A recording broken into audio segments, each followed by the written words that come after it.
dan manfaat. Pada kesempatan pagi hari ini kami akan mempresentasikan tentang fisiologi reproduksi pada wanita.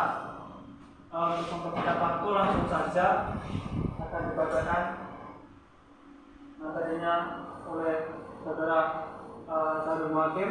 Waktu dan tempat kami persilakan. Baik, terima kasih atas waktunya. Langsung saja saya silakan. Terminologi umum dan konsep pengaturan reproduksi. Organ reproduksi primer adalah gonad, pada pria disebut testes, tunggal testis, dan pada wanita disebut ovarium, jamak atau ovaria. Gonad mempunyai dua fungsi. Satu, gametogenesis, yaitu untuk sel-sel gamet yang merupakan sel-sel reproduksi.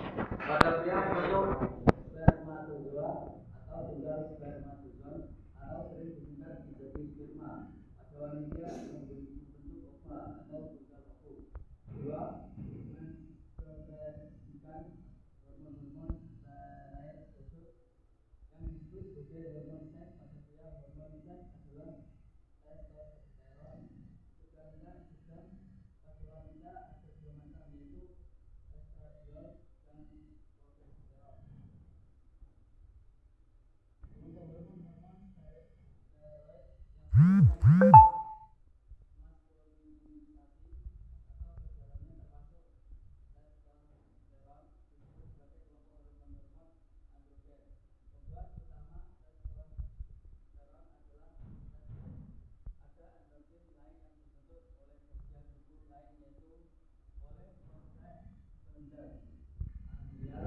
steroid yang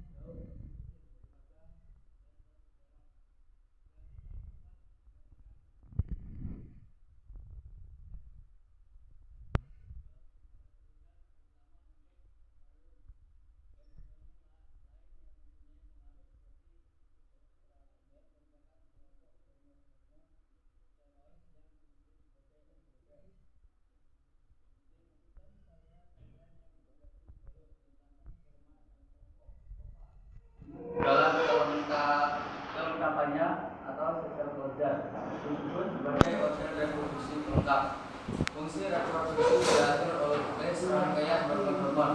Dilihat gambar bagian bawah. Hormon pertama dari rangkaian ini adalah gonadotropin reaksi hormon yang merupakan salah satu dari hormon-hormon lipotropin, yaitu hormon-hormon yang dihasilkan oleh sel-sel neurokinin dalam hipotalamus dan mencapai dari sisi anterior melalui pembuluh darah hipothalamo portal dengan yang maka sesungguhnya otak adalah regulator primer dari proses reproduksi. Sekresi dipicu oleh adanya potensial aksi dalam sel-sel neurokin hipotalamus yang membentuk potensial aksi ini terjadi secara kronologis dalam waktu yang singkat. Belum diketahui apa yang menyebabkan terjadinya impuls listrik secara periodik ini.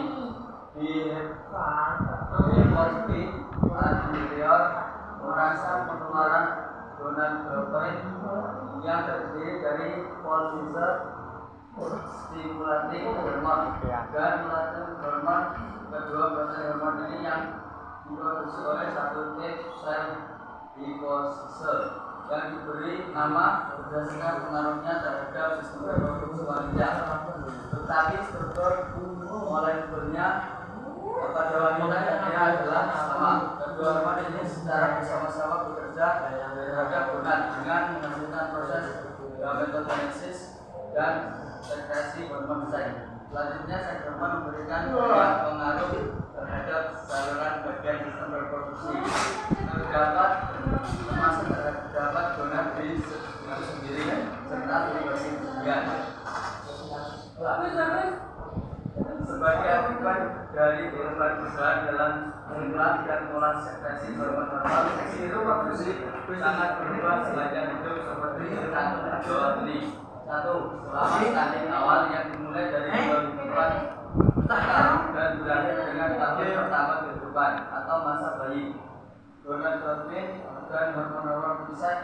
diekspresikan pada tingkat yang tinggi. 2. Dari masa bayi ke pubertas, kecepatan sekresi hormon ini sangat rendah dan secara umum fungsi reproduksi adalah 6. 3. Pada awal pubertas, kecepatan sekresi hormon meningkat tajam. Pada pria stabil, tapi pada wanita bervariasi besar selama siklus menstruasi, dan hal ini menandai adanya periode reproduksi yang aktif. 4. Akhirnya fungsi reproduksi menurun dalam masa kehidupan lanjut karena gonad menjadi tidak peka terhadap gonadotropin yang mengakibatkan fungsi reproduksi pada wanita berhenti sama sekali. B. Fungsi reproduksi pada wanita. Berbeda dengan pria yang membentuk sel-sel gonad atau sperma secara kontinum, pada wanita membutuhkan gamet bersifat siklis, yaitu dengan melepaskannya sel telur yang peristiwanya disebut sebagai ovulasi. Pola siklis ini terjadi pada semua struktur dan fungsi sistem reproduksi wanita. Siklus ini pada wanita disebut sebagai siklus menstruasi. Pada siklus ini berbeda-beda cukup besar antara wanita dan juga dapat terjadi pada perubahan panjang siklus pada seorang wanita itu sendiri, tetapi rata-rata adalah 28 hari. Hari pertama terjadi menstruasi disebut sebagai hari ke-1 siklus. Siklus menstruasi merupakan kejadian yang kompleks yang terjadi di dalam siklus apabila tidak terjadi kehamilan setelah yang dapat uterus ini sendiri seharusnya dipengaruhi oleh sekresi ovarium yang bersifat siklis. Ovarium adalah tempat pembentukan gamet wanita secara normal bersifat satu gamet per satu siklus menstruasi. Perubahan yang berupa siklus menstruasi adalah akibat dari interaksi antara uterus, ovarium, hipofis dan endometrius. Interaksi ini menyebabkan ovarium satu menghasilkan satu gamet yang siklus. 2. Mengekspresi hormon yang menyebabkan terjadinya perubahan siklis di saluran saluran wanita termasuk dalam uterus. Perubahan yang terjadi dalam uterus adalah menyiapkan uterus untuk menerima dan memberi makan gamet, yang hanya bila tidak terjadi kehamilan maka terjadi menstruasi. Uterus adalah organ berongga berdinding otot tebal dan terletak di antara fascia urinaria atau kandung kencing dan rectum.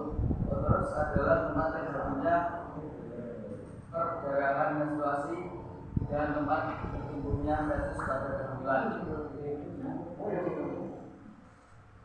C. Fungsi ovarium. Ovarium sebenarnya testis mempunyai 2 fungsi. 1. Ovogenesis.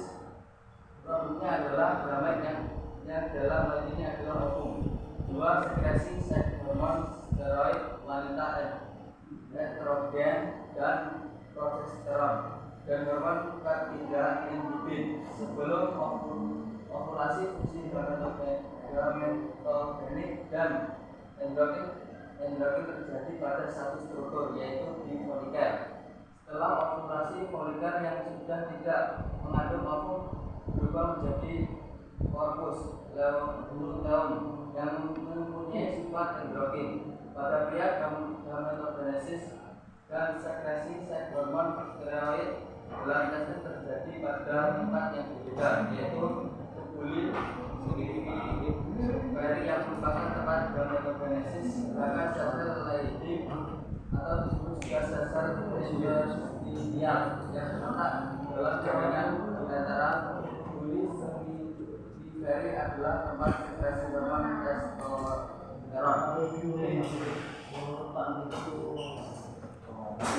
Terima kasih disampaikan kepada saudara Sarul Hakim. Untuk materi selanjutnya akan disampaikan oleh saudara Abdul Amin untuk debat di persidangan.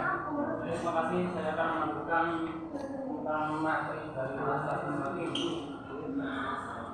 Secara informasi nama telur berubah sesuai dengan stadium.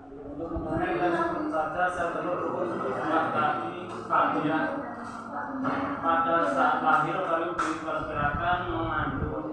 sampai 4 telur, dan telur lahir tidak ada penambahan sel telur. Dari jumlah itu hanya sekitar 400 yang diharapkan untuk populasi.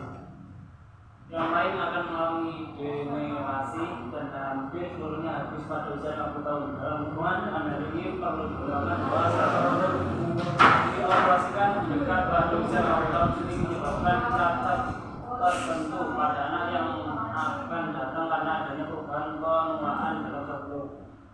Selama masa awal perkembangan fetus dalam kandungan sel hidung primitif atau sel oogonia, bakal sel telur mengalami sejumlah pembelahan proses yang berlangsung sampai usia fetus 3 bulan, dan sejak saat itu tidak ada lagi pembentukan sel radial germinativum yang baru.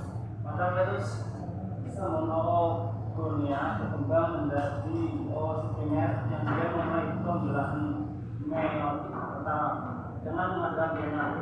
Tetap pembelahan tidak dilanjutkan sampai selesai, sehingga pada saat lahir semua sel germinativum adalah oocytemer yang mengandung 46 kromosom yang masing mengandung 2 kromatik anak. Kondisi itu berlangsung sampai pubertas. Saat awal dimulainya kegiatan baru di ovarium, hanya oosit primer yang akan mengalami proses meiotik yang melekat, dan setiap sel menerima 23 kromosom dengan masing-masing mengandung 2 kromatik pada benda ini yang hasilnya disebut sebagai oosit sekunder. Salah satu sel praktis menerima seluruh sitoplasma dari sel induk, sedangkan sel oosit yang lain menjadi apa yang disebut sebagai senda kutub pertama atau first polar body, adalah sangat kecil dan melekat pada tumbuhan poliger. Selama pengembangan poliger selama sel telur berada dalam struktur yang disebut poliger. Poliger bermula dari apa yang disebut primordial poliger. Terdiri dari satu oosit ringkas yang dikelilingi oleh lapis sel yang disebut sel granulosa. Dalam pertumbuhannya, kemudian oosit dipisahkan dari bagian dari sel-sel granulosa oleh lapisan tebal yang disebut zona granulosa. Sel-sel granulosa mensekresikan nitrogen jumlah kecil progesteron sebelumnya terjadi operasi entah hormon peptida inhibin. Sementara sel-sel granulosa tumbuh melalui mitos salah satunya dikatakan sekitarnya bervariasi membentuk lapisan yang disebut ECA yang berperan penting dalam sekresi nitrogen oleh sel-sel granulosa. Sementara oosit primer telah mencapai ukuran penuhnya, yaitu dengan diameter 115 mm. Tengah sel-sel granulosa terbentuk rongga di cairan yang disebut atrim. Pembentukan corpus luteum. Setelah ovulasi, sisa folikel yang tak terisi dalam sehingga berwarna merah dan disebut sebagai corpus rubrum atau badan merah. Sel-sel granulosanya bisa berubah menjadi warna kuning, dan oleh karena itu proses sendiri disebut sebagai corpus luteum atau badan kuning yang menghasilkan estrogen, progesteron, dan inhibin. Corpus luteum berkembang masih dalam bila telur yang dioperasikan tidak diproduksi. Sampai setelah 10 hari corpus luteum dalam sebagai mengalami degenerasi. Hilangnya corpus luteum menyebabkan terjadinya menstruasi dan dimulainya siklus menstruasi yang baru. Sekresi hormon ovarium. Estrogen disekresi oleh sel-sel granulosa, dan setelah ovulasi disekresi oleh corpus luteum. Progesteron dibentuk dalam jumlah yang sangat sedikit oleh sel-sel granulosa, dan sel-sel corpus luteum inhibin suatu hormon peptida disebut oleh granulosa dan juga oleh corpus luteum. B. Pengaturan fungsi ovarium. Fungsi ovarium diatur oleh serangkaian hormon yang terdiri dari 1. Gonadotropin, relasi hormon atau GnRH yang dibentuk oleh sel-sel neoendokrin dua gonadotropin salah dan FH yang dibentuk oleh hipofise atau kami buka tanya jawab kepada teman-teman yang bertanya. Kami persilakan. Saya mau bertanya, Mas. Nama saya Rahmat. Fungsi reproduksi pada wanita, Mas.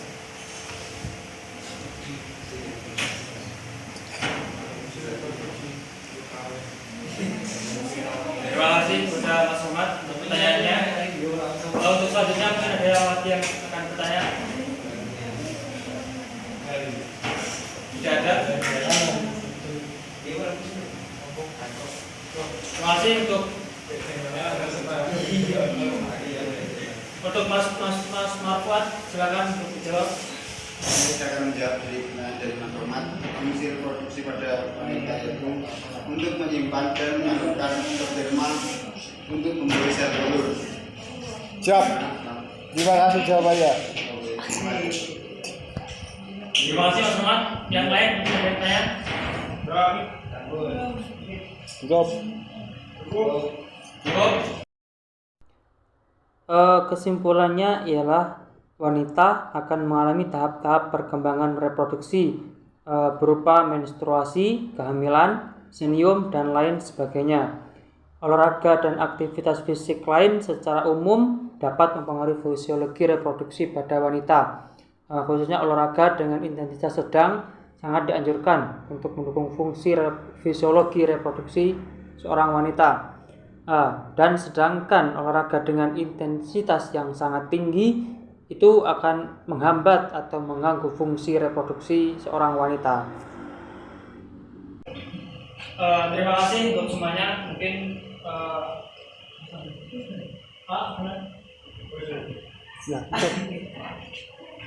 untuk materi pada pagi hari ini cukup sekian dari kami. Apabila ada kata perbuatan kami yang kurang baik, kurang berkenan di hati teman-teman semuanya, kami semuanya mohon maaf yang sebesar-besarnya. Akhir kata, Assalamualaikum warahmatullahi wabarakatuh.